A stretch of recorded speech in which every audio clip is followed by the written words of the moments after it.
Okay, so we're gonna do a part 3 of Jack in the Box. Once Jack pulled up to the house, he just had these flashbacks of everything that happened within those last 2 years. Finally, he was interrupted with somebody knocking on the car window. Jack looked over at the car window. He was just a little taken back because he didn't know who it was. And so he rolled his window down and he's just a small way. Yeah, how can I help you, sir? Sir, I'm gonna need you to move. I got my truck coming and we about to move into this house. And we need to be right in front of the house to get our stuff just in and out because something is back in the back of the house and we can't get in. We can't get in that way, so we got to use the front. So, sir, if you don't mind, we need you to if you could just move up some at least, then we'll be just fine. Do you mind, sir? Jack looked at him. He said, "Are you moving into this house right here?" Yes, sir. Yes, sir. We the house went on the market last year, and we just bought it a couple of months ago, and we just now moving in today.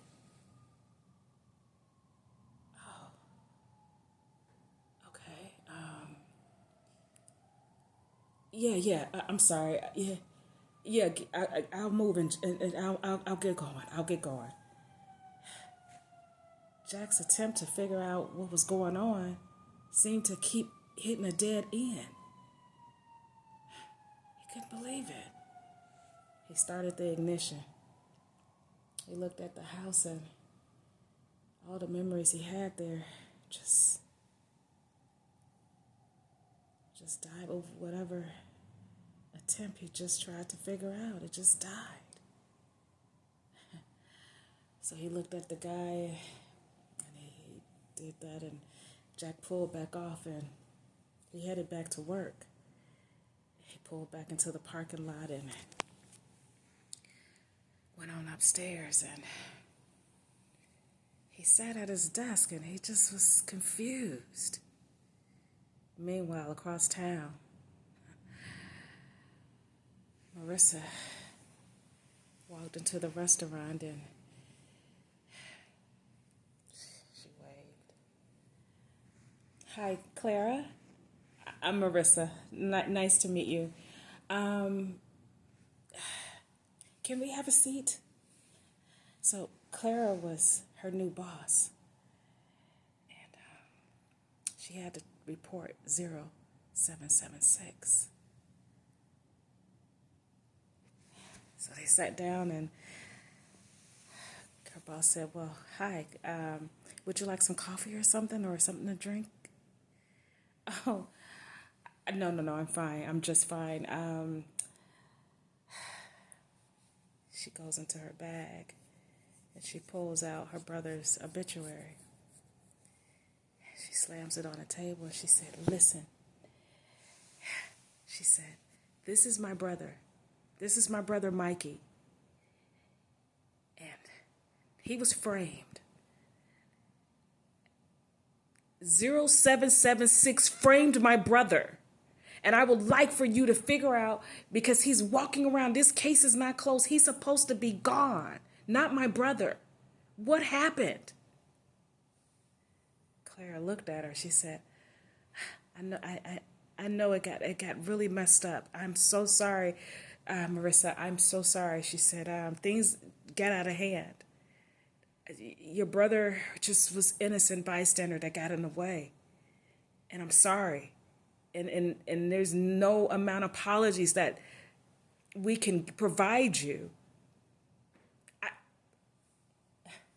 Listen, Clara, is it?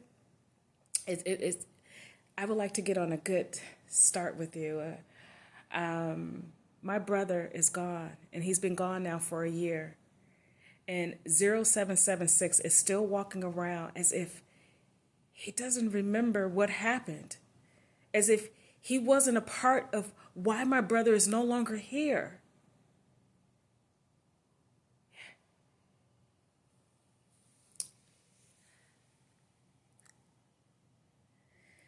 I would like for you to do your job, Clara. That's what I would like. I would like for justice for my brother Mikey. I would like justice. Clara looked at her and she said, yeah, I know. We will provide that. We definitely will provide. I've been hearing this for a year now. The same, we will provide that. Listen here, Clara.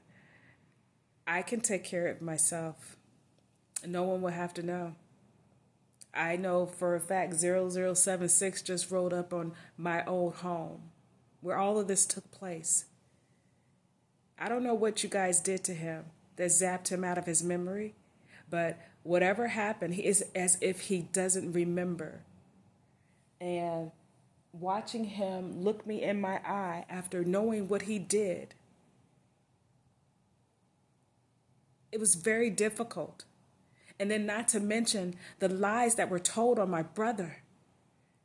The reputation. I need this cleared up, Clara. My brother now has this bad reputation, and this is what his children will remember. This is something that they will be able to search. My mother had a heart attack. She almost died. We almost lost 2 family members in 1 year.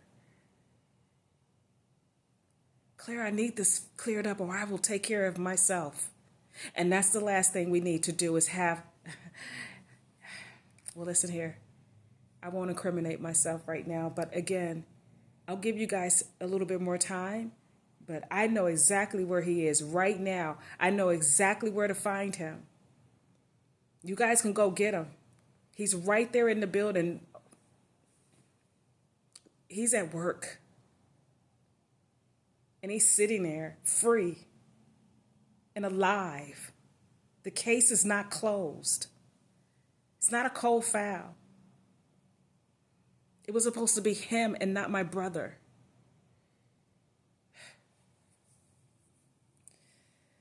Yeah, I know. I'm really, again, sorry about what happened to Mikey. Mikey was innocent, but at the time,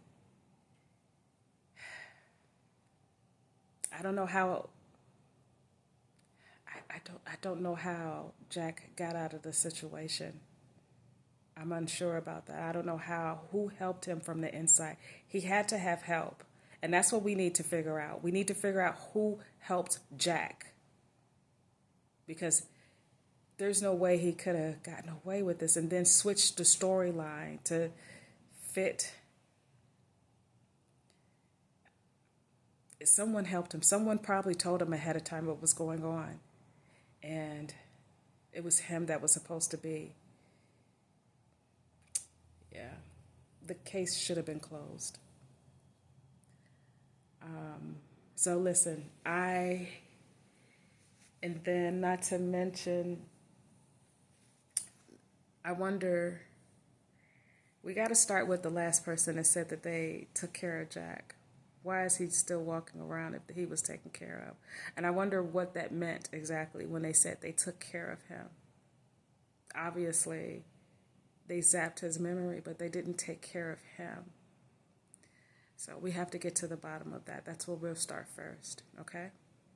And I want to assure you, I want to assure you, Marissa, is that we do intend to get this handled.